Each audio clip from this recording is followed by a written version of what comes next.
schedule a one-time job in Service Autopilot version 3. So same kind of methodology, just a little more granularity and ability to go out and schedule those one-time jobs. I really like the way the SA development team has actually set this up. So what I'm going to do is go in and pull up my test client.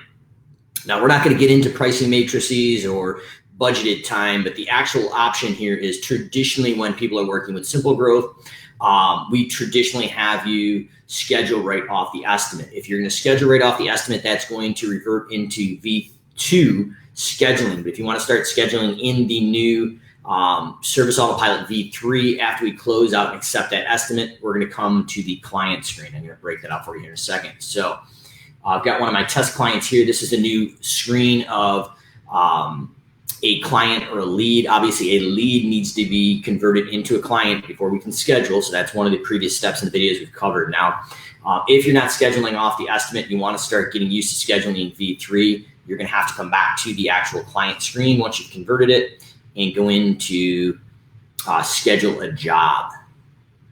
So once we have this in here, we're going to add our jobs in.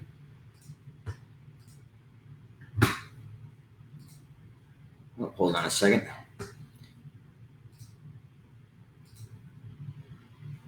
Pull that back up.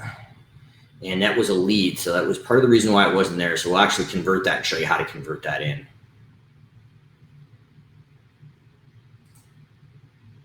So we are going to convert the lead first, because traditionally on the left-hand column that is in there. So obviously I'm kind of glad that happened, but we definitely are still getting used to this new user interface. So we're going to convert that lead into a client, and it's going to confirm all the information. We've got a red little box here, so we need to put in the billing address if we have not.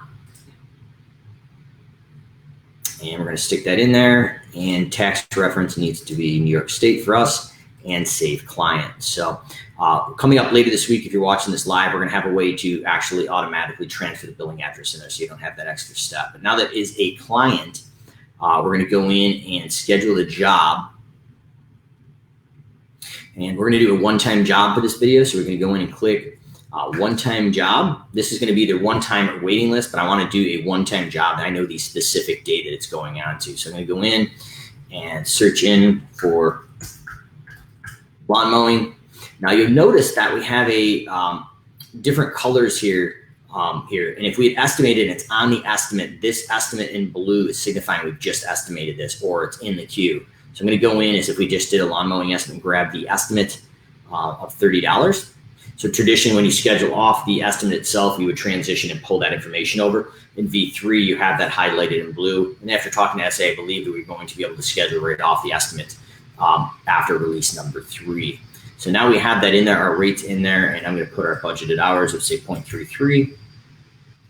And we've got all the information we need. Now, when we go over here, we've got some different things in advance. It's not really going to apply to lawn mowing, but if we're doing chemical treating, we can select the area.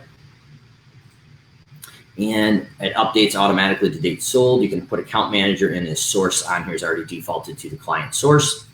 For this example, we probably don't need to fill that in. So we're going to go to the bottom right-hand corner and hit next. Then, do you know when this job will start? For a one-time job, we know the date it will start, so we leave it as yes. Next video we'll be doing later is on waiting list. So you click no, and this is the start and end of a waiting list job. So waiting list job, different from a one-time, is a waiting list job has to be done maybe sometime this week, but it doesn't have to be done today. Now, this job here, I'm going to put a start date of mowing today. And do we want to sign it? Yes. And we're going to go in and grab one of the mowing crews. Let's see, we'll go in. And we're going to grab mowing crew 6. Estimated team size based on the team is 1 on that one crew. Now, if it was a 2-person crew, it would be 2 here.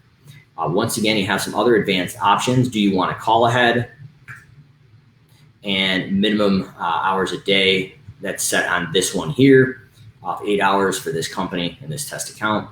So obviously, this isn't necessarily applicable to a one-time job for mowing, but it may be for a design build that's a multi-day job, or fertilization that you need to call ahead.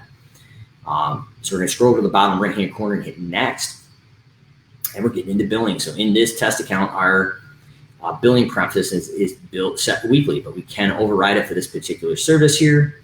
to go in daily, weekly, monthly, or print in advance. Once again, we do have some more advanced options here for work orders, purchase orders, and a separate invoice outside of the monthly or weekly billing.